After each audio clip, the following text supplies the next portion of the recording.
En manchette aujourd'hui, un grand excès de vitesse coûte cher à un automobiliste de Val-d'Or et une nouvelle assaut du Parti québécois en matière de transport aérien. Le TVA Nouvelle Midi commence maintenant.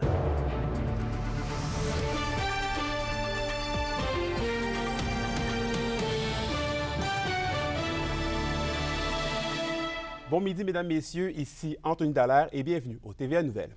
On débute le bulletin sur nos routes puisqu'un homme de 55 ans a été intercepté hier vers 13h30 alors qu'il roulait à 170 km/h dans une zone de 90 sur la route 109 en direction nord à Rivière-Évan. L'homme originaire de Val-d'Or a reçu une amende de 1 564 $ en plus de 14 points d'inaptitude. La Sûreté du Québec profite de l'occasion pour rappeler de l'importance de respecter les limites indiquées alors que la vitesse est l'une des principales causes de collisions mortelles sur nos routes. Et quittons maintenant nos routes et tournons nos regards vers le ciel pour parler de transport aérien. 2 ans après la mise en place du programme d'accès aérien aux régions, le député péquiste des Îles-de-la-Madeleine, Joël Arsenault, demande des changements au gouvernement du Québec, qualifiant le programme d'échec. Selon le député, certaines régions, dont l'Abitibi-Témiscamingue, ont vu leur niveau de service diminuer au niveau aérien. Plusieurs propositions ont donc été déposées à la ministre des Transports, Geneviève Guilbeault. Joël Arsenault aimerait que Québec réduise les tarifs sur l'achat du billet d'avion ainsi que l'ajout de vols interrégionaux dans le but d'éviter de devoir passer par Montréal ou Québec. Et on poursuit avec une nouvelle qui pourrait faire des heureux à Val-d'Or. C'est cet après-midi qu'aura lieu la première pelletée de terre donnant le coup d'envol, à la construction des travaux du projet d'infrastructure du Centre d'amitié autochtone. Un nouveau pavillon de 5 étages ayant une superficie de 4 194 mètres carrés y sera construit. Dévoilé il y a un an, rappelons que le projet représente un investissement de 60 millions de dollars. Le projet a pour but d'aider à la création d'emplois en plus de favoriser l'amélioration de la qualité de vie des peuples des Premières Nations à Val-d'Or. On se déplace à Rouyn-Noranda maintenant. À l'approche de la fin de l'année scolaire et des balles de finissant, le projet Impact est de retour pour sensibiliser les élèves de 5e secondaire à adopter une conduite responsable. Après avoir regardé une vidéo mettant en scène une fête d'adolescents, les jeunes de l'école secondaire d'Iberville vont découvrir une simulation d'une scène d'accident en présence de premiers répondants. Le conférencier Nicolas Bélanger va aussi être sur place pour raconter son expérience à la suite d'un accident grave. La question du jour TVA, une présentation de Mobilier Bélan qui vous offre depuis plus de 50 ans un service de qualité et un grand choix de matelas, mobilier, électro au prix compétitif que vous recherchez. Vous demande est-ce que plus de prévention devrait être faite auprès des jeunes en matière de drogue et d'alcool? Pour voter et commenter, rendez-vous au tvabitibi.ca. Parlons logement maintenant, puisque Félix, les Québécois demeurent optimistes d'avoir accès à la propriété, et ce, malgré le contexte financier difficile. C'est du moins ce que révèle un récent sondage de la Banque TD. Exactement. C'est 4 Québécois sur 5 qui se disent optimistes quant à l'accès à la propriété, mais plus de la moitié des Québécois interrogés disent que ça va leur prendre au minimum de 2 ans pour économiser la somme nécessaire à une possession immobilière.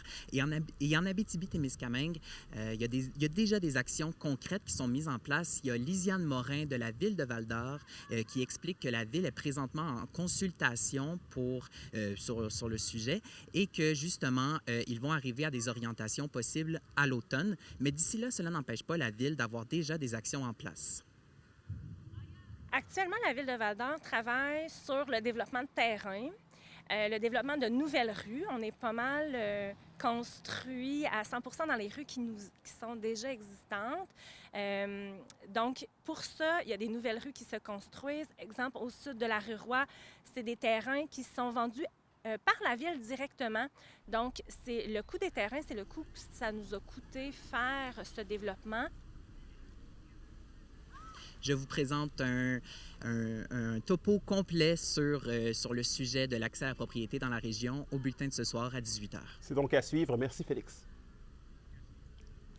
Et en parlant de logement et d'habitation, les propriétaires et les locataires de la zone tampon à Rouyn-Noranda se sentent encore plongés dans l'incertitude. Ils ont appris mercredi qu'une demande de prolongation des consultations leur a été refusée.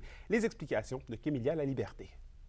Les citoyens de la zone tampon à Rouyn-Noranda veulent du temps supplémentaire pour travailler sur le programme d'aide financière dont ils bénéficieront en raison de leur délocalisation. Une requête qui vient d'être rejetée par la ministre des Affaires municipales, André Laforêt. Bien, nous, on souhaitait un report à l'automne 2024, ce qui nous aurait donné là, tout l'été pour aller chercher cette expertise-là nécessaire à la contribution qu'on veut apporter aux travaux. Les regroupements de propriétaires et de locataires s'expliquent mal la décision. Ils demandent à la fois de prolonger l'échéancier, mais aussi de mieux outiller les citoyens à rédiger le programme de compensation financière. Le 22 avril dernier, le regroupement des propriétaires, on a réuni 62 propriétaires en rencontre pour leur exposer ces enjeux-là qu'on retrouvait à la table de discussion, c'est-à-dire on manque d'expertise et on manque de temps. Et unanimement, les 62 propriétaires ont voté en faveur d'un report du délai dans le but d'aller chercher les outils nécessaires. L'incertitude se fait aussi sentir chez les locataires. Certains hésitent même à quitter leur maison ou leur milieu de vie. Ils se demandent s'ils vont devoir payer en fait pour se reloger. Si on se relocalise là, avec le prix des logements en ce moment, c'est sûr qu'on va payer un grand écart. Les gens, c'est ça, là, ils sont surtout inquiets de perdre au change là, à la fin du processus. La ville de Rouyn-Noranda, de son côté, appuie la demande des citoyens. En début de semaine, la mairesse Dallaire avait d'ailleurs fait parvenir une lettre au ministère des Affaires municipales pour demander de leur accorder du soutien supplémentaire. Les gens étaient inquiets, se sentaient pressés. Puis, il faut dire que ça allait bien. Puis, le processus de consultation, tout le processus allait bien. Puis on a salué le travail vraiment de Mme Marcoux et des équipes. Mais là, on s'explique difficilement pourquoi ce refus. Alors, ces gens-là vivent quand même une grande épreuve. Puis, je pense qu'ils méritaient vraiment que leur demande soit acceptée. Dans une déclaration écrite, la ministre André Laforêt indique que certains citoyens sont impatients de connaître les modalités du programme, que tous ont eu l'occasion de s'exprimer et que maintenant, le dépôt du programme doit aller de l'avant. Si le processus se poursuit comme prévu, les rencontres finales devraient se tenir la semaine prochaine, les 3 et 4 juin. Kémilia La Liberté, RNC Nouvelles, Rouyn-Noranda. Au culturel, c'est hier soir qu'avait lieu le prix d'excellence en art et culture de l'Abitibi-Témiscamingue. Plusieurs artistes de la région ont été récompensés, dont Caroline Letourneau, artiste en impression textile qui a remporté le prix du public TVA Abitibi-Témiscamingue. Maude Guy, la directrice générale du Conseil de la culture, est très satisfaite de la soirée d'hier et croit que tous les artistes nommés doivent repartir la tête haute. Les prix d'excellence, c'est vraiment le point culminant de notre année où là, on célèbre les artistes, les organismes culturels. Alors, à chaque gagnant, chaque finaliste qui sont présentés, on est content pour eux. Très, très ému, beaucoup d'émotions ce soir. Bien, c'est sûr que c'est toujours un peu déchirant de voir les personnes qui repartent, qui n'ont pas gagné le prix, puis on se dit qu'ils méritaient tout autant. Mais je pense que c'est important de dire qu'être finaliste, c'est aussi une reconnaissance, que tout le monde doit repartir la tête haute et très fier de son travail. Puis quand on est artiste, c'est souvent un travail solitaire, dans l'ombre ou dans un atelier. Et puis là, d'être dans la lumière, de voir ce que les artistes font, de le partager, de le voir, c'est beaucoup, beaucoup d'amour là, qui est reçu tout d'un coup. Là. Et au sport, l'haltérophile originaire de la région, Alex Bellemare, a remporté sa 7e médaille d'or au championnat canadien senior d'haltérophilie il y a 10 jours à Halifax. Maintenant son exploit derrière lui, l'athlète de 25 ans n'a pas l'intention de s'arrêter là. Un reportage d'Alexis Dumont. Félix! 11 ans après sa première médaille au championnat canadien d'haltérophilie, Alex Bellemare continue de faire parler de lui. Le jeune homme originaire de Macamic a réussi des charges de 160 kg à l'arraché et 190 à l'épaulé jeté à Halifax, récoltant ainsi la médaille d'or, un exploit dont il est bien fier. Rendu à 7 championnats, 7 médailles au championnat canadien, 7 titres canadiens, en fait, on pourrait dire, ça passe comme une nouvelle étape de, oui, la première, c'est vraiment le fun parce que j'étais jeune, j'avais 14 ans, je pense. Mais rendu à 7, c'est le fun parce que j'étais capable de me rendre au top et d'y rester pendant longtemps. Je pense qu'il me reste encore quelques bonnes années devant moi. C'est quand même quelque chose qui est fun de pas juste atteindre le sommet pour redescendre, mais d'atteindre le sommet puis de savoir y rester. Les prochains mois seront bien chargés pour l'athlète.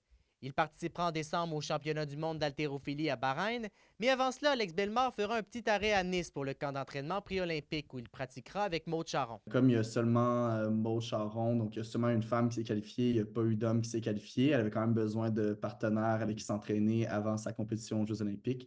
Donc j'ai quand même été invité au camp pré-olympique à la fin juillet en France, à Nice. Bellemare a pour objectif dans les prochaines années d'essayer de tout donner d'ici la prochaine qualification olympique afin d'avoir peut-être la chance d'aller à Los Angeles en 2028. Je suis vraiment content de l'endroit où je suis en ce moment. C'était vraiment l'endroit où je voulais être après Paris, après les qualifications de Paris, c'est-à-dire si je veux... En fait, je voulais vraiment être dans une position que si je veux faire Los Angeles, je peux le faire. Donc, je suis en santé physiquement, j'ai encore du plaisir à le faire. Aidé d'un entourage solide et de ressources de qualité à sa disposition, l'haltérophile voit l'avenir d'un bon œil. J'ai beaucoup de gens qui veulent mon bien, avec qui j'ai une bonne relation de confiance, qui peuvent m'aider à me donner leur avis, puis que c'est plus facile comme ça de décider. J'ai vraiment une meilleure équipe autour de moi, puis j'espère que cette équipe-là va rester autour de moi, même qu'elle va s'agrandir. Mais je pense que quelqu'un qui veut vraiment se rendre de haut niveau, je pense que c'est faisable en Abitibi. Alexis Dumont pour RNC Nouvelles.